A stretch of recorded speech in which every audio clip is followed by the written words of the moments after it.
விழுப்புரம் மாவட்டம் திருச்சிற்றம்பலத்தில் சினிமாவை மிஞ்சிய மோசடி சம்பவம் நிகழ்ந்துள்ளது. விழுப்புரம் மாவட்டம் திருச்சிற்றம்பலம் கூட்ரோட்டில் ஜுவல்லரி கடை ஒன்று இயங்கி வருகிறது.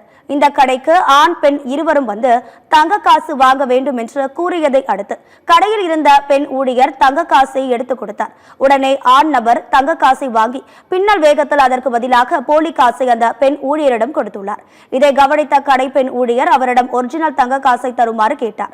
இதனால் கடும் வாக்குவாதம் ஏற்பட்டது. இந்நிலையில் ஒரு கட்டத்தில் அந்த ஆண் நபரிடம் இருந்து தங்க காசை பெண் ஊழியர் சாமர்த்தியமாக பிடுங்கிக் கொண்டார். பின்பு பக்கத்து கடை வியாபாரிகளை அழைப்பதற்காக அவர் வெளியே சென்றார். அந்த நேரத்தில் ஆண் பெண் இருவரும் வாக்குவாதம் செய்தபடியே கடையில் இருந்து தப்பி ஓடினர். இது தொடர்பான சிசிடிவி காட்சி வெளியாகி பரபரப்பை ஏற்படுத்தியுள்ளது. இந்த சம்பவம் குறித்து விழுப்புரம் மாவட்டம் ஆரவில் போலீசார் விசாரணை நடத்தி வருகின்றனர்.